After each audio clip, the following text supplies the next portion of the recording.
यदि आप class 12th का विद्यार्थी हैं और आप 2026 में एग्जाम देने वाले हैं तो यह वीडियो स्पेशल आपके लिए होगा।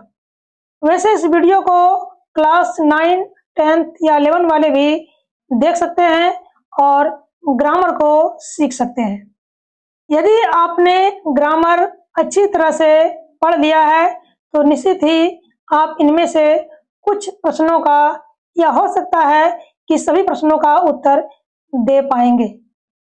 तो पहला प्रश्न आपके सामने है कि the list of items dash on the table. पहला ऑप्शन है इज, दूसरा ऑप्शन है आर, तीसरा ऑप्शन है वेयर और चौथा ऑप्शन है हैव। यानी 4 ऑप्शन आपके सामने जो है वो दिए गए हैं। तो बताइए कि यहाँ पे राइट आंसर क्या होना चाहिए। तो चलिए आपको बता दें कि इस क्वेश्चन का जो राइट आंसर है वो हो जाएगा ऑप्शन नंबर ए। यानी टेबल पर जो है वह सामानों का जो लिस्ट है वह रखा हुआ है, ठीक है। क्योंकि यहाँ पे लिस्ट की बात की जा रही है जो केवल एक है। आइटम्स तो बहुत हैं, यानी सामान तो बहुत हैं, लेकिन उसका जो लिस्ट है वो केवल एक है। यानी कि जो सब्जेक्ट है वह सिंगुलर फॉर्म में है, इसलिए हमें सिंगुलर वर्ब यहाँ पे फिल करना होगा जो कि इज है। और आर, वेयर और हैव ये तीनों जो है आपका प्लूरल वर्ब है। आइए नेक्स्ट क्वेश्चन समझते हैं। Neither of the boys dash present today, ठीक है। तो देखिए यहाँ पे बॉयज लिखा हुआ है, यहाँ पर नेदर लिखा हुआ है और आपके सामने 4 ऑप्शन दिए गए हैं। तो ग्रामर की जानकारी है आपको तो निश्चित बताइएगा इसका करेक्ट आंसर।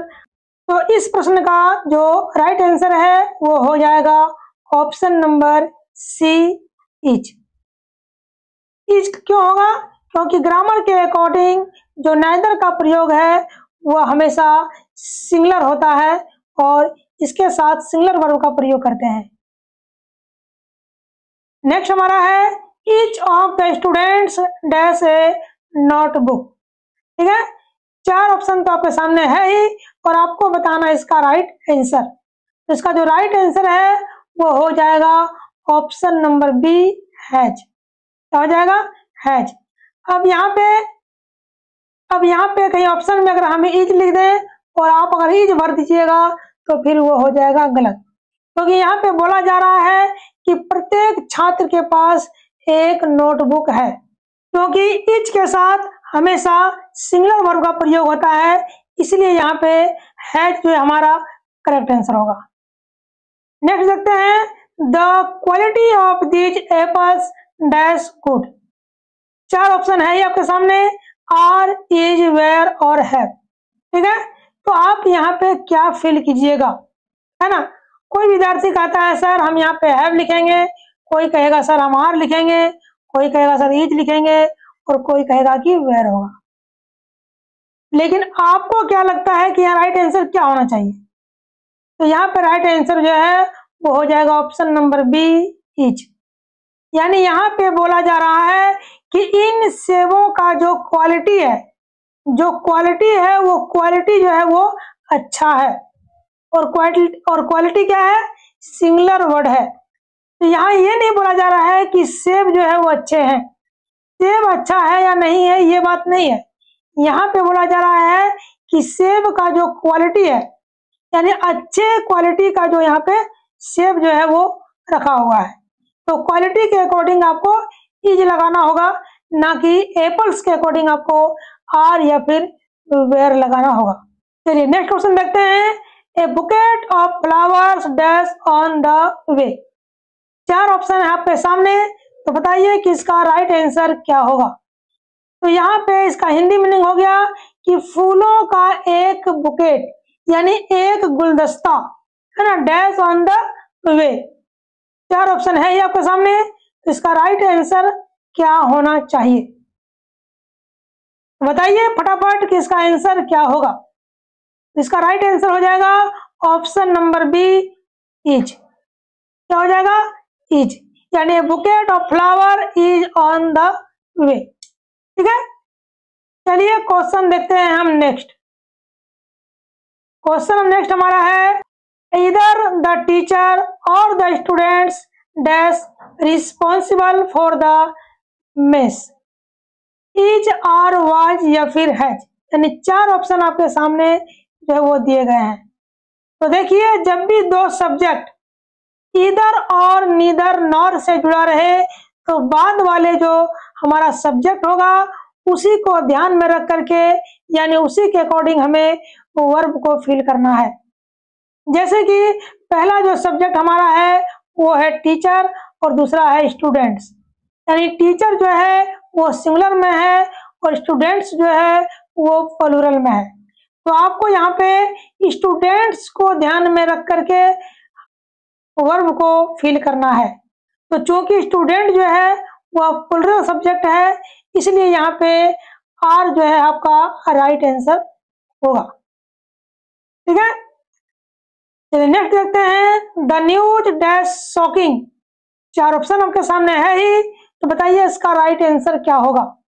तो ये जो न्यूज वर्ड है, लग रहा है कि ये वर्ड प्लूरल है। क्यों? क्योंकि इस वर्ड के अंत में एस जो है वो जुड़ा हुआ है, तो मोस्ट ऑफ द स्टूडेंट्स को लगेगा कि यह प्लूरल सब्जेक्ट है, लेकिन सॉरी, यह एक सिंगुलर सब्जेक्ट है, इसलिए आपको सिंगुलर वर्ब ही फिल करना है। तो न्यूज के अकॉर्डिंग आपका राइट आंसर हो जाएगा ऑप्शन नंबर सी, इज। आप ये भी बात ध्यान में रखिएगा कि हम यहाँ पे इज मार रहे हैं तो इज वाला ही आंसर सही होगा, जरूरी नहीं है, कुछ भी आंसर हो सकता है, वो डिपेंड करता है प्रश्न पर और ग्रामर पर। इसलिए आपसे रिक्वेस्ट रहेगी कि आप ग्रामर को अच्छी तरह से, यानी सारे टॉपिक को ध्यानपूर्वक पढ़ें, अभ्यास करें, और कोई डाउट हो तो टीचर से पूछें, तभी आप ग्रामर को हैंडल कर पाइएगा। चलिए देखते हैं next question, the kilometres dash a long distance to walk, are, is, were और है। तो जब भी दूरी की बात होगी, चाहे यहाँ पे 10 किलोमीटर हो, चाहे 20 हो, चाहे 30 हो, चाहे 100 हो, चाहे 1000 हो, आपको हमेशा सिंगुलर वर्ब ही भरना है, क्योंकि ग्रामर कहता है कि कभी भी अगर दूरी की बात हो इंग्लिश ग्रामर में तो हमेशा सिंगुलर वर्ब का ही प्रयोग होगा। इसलिए आपका राइट आंसर हो जाएगा ऑप्शन नंबर बी, इज।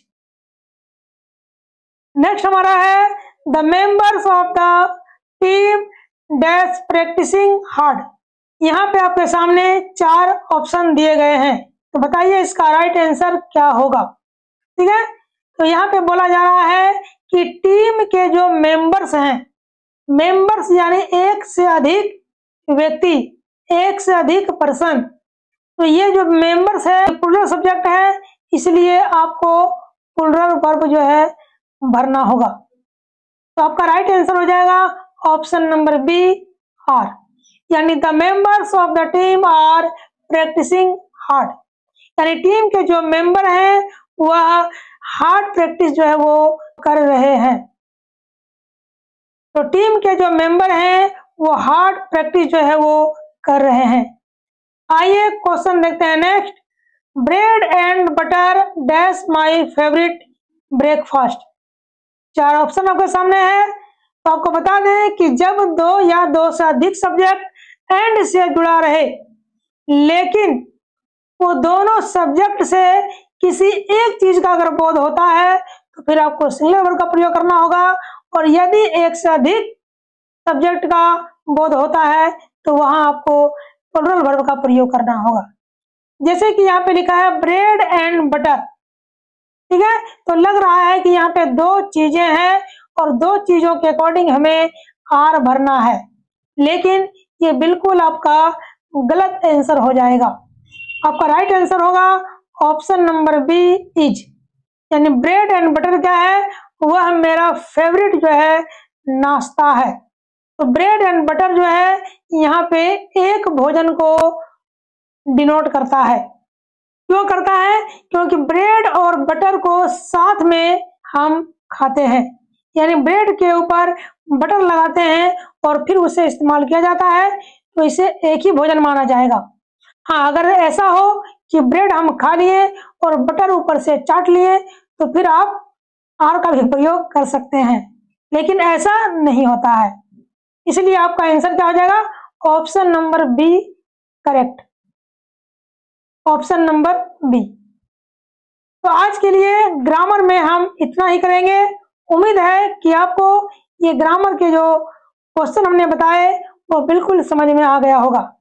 यदि आपको ग्रामर पढ़ना है, ग्रामर सीखना है, तो जुड़िए हमारे ऑफलाइन क्लास से, जिसका नाम है आरसीसी मैथमेटिक्स क्लासेस, जहाँ पे मैथ और इंग्लिश को आपको बेहतर तरीके से सिखाया जाएगा।